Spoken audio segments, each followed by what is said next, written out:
Alright, Geordie Prepper here. Welcome to the first video of March 2024. Today's Friday, and this is your Prepper news. Firstly, we're going to Iran.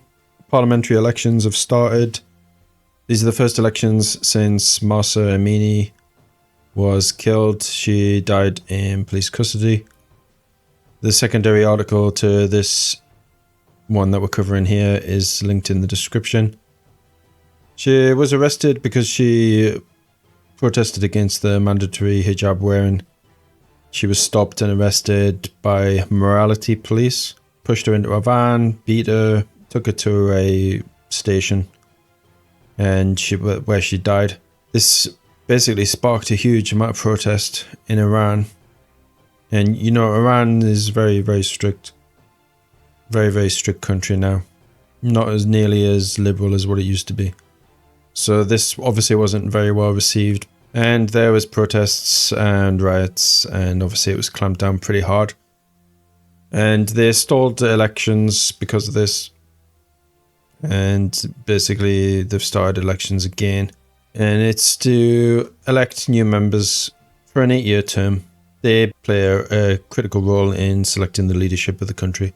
They obviously thought that it was time, and everything's calmed down since those protests. There's been a massive amount of condemnation on this Israeli attack on an aid delivery site. People turned up at this site, they were getting handouts of food. All the Palestinians were basically wanting was just some supplies, and I've seen some aerial footage of the incident. The access to the supplies was basically just first come, first serve. People clambering over each other, you know, just taking what they could. So it wasn't a very well organized operation, and you know, you can see here in the article, US is condemning it, the United Nations is condemning it, Italy, Saudi Arabia is calling for a ceasefire now because of this. There was approximately about 100 people plus killed, hundreds more injured, stampedes. Unfortunately, this type of thing does happen. In war, there was just a very, very large amount of desperate people turning up in a very small area. Military leadership in the United States has been meeting at this Senate Arms Service Committee. They're worried about this cooperation, essentially between the BRICS nations, but also with North Korea put into the mix. And they're essentially saying that military cooperation between these countries could lead and open up to multiple conflicts with multiple nuclear armed adversaries. I think they're trying to reassure the Senate that they're ready to fight. The reality is that they're facing more and more resistance. There's just simply movement away from the dollar. There's growing military cooperation. Countries are flocking to the BRICS. They want to join. And, you know, these countries going to the BRICS because they see the benefit of it, move away from the dollar because they see the downfall of it. People at the minute, you know, especially like Zelensky, he's going to all these countries in Europe at the minute, drumming up support for the war that they've got going on in the Ukraine. Other purpose of that is obviously to get people on their side. So we've got basically 2 or 3 major big powers rising up, and they're all wanting to get control. And I think they see, you know, that the dollar's dying and there's a void there to fill, and they want to be the ones to fill it. So they're saying that they keep on close tabs on the growing ties between the North and Russia, North Korea.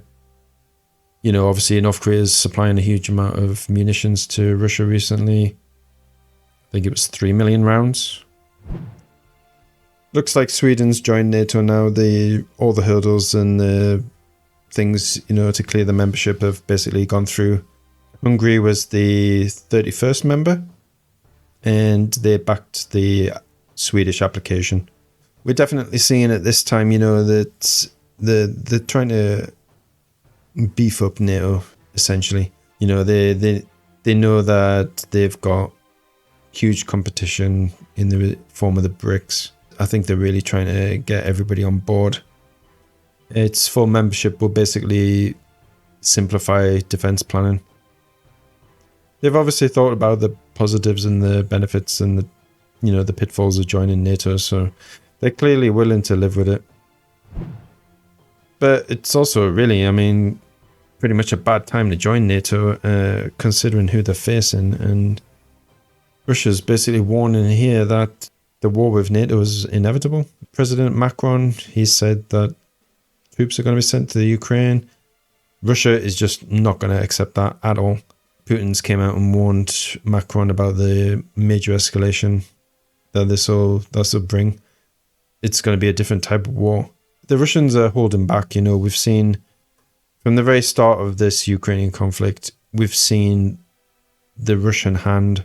It's been very, very restrained. In the Russians' mindset, this is a civil war. They simply don't want to hurt their own people. They don't want to take too aggressive action against them. That people in Western nations, they say all this bold talk. But we've got to remember, these guys aren't the ones that are on the front lines. So, this guy Macron here, he's saying all this stuff. He's not going to be on the front lines. It's the people in the military that have to fight based on what this coward and every other Western coward says. Not good, not good. Definitely an escalation. And it's really just an indication, that a war of words can eventually lead to kinetic conflict. And, that's a really terrible situation that they're going to put these military into. So with the recent weather warnings, there was a lot of rainfall. And this is in Britain. There was a lot of residents and residences that were affected by heavy rainfall recently.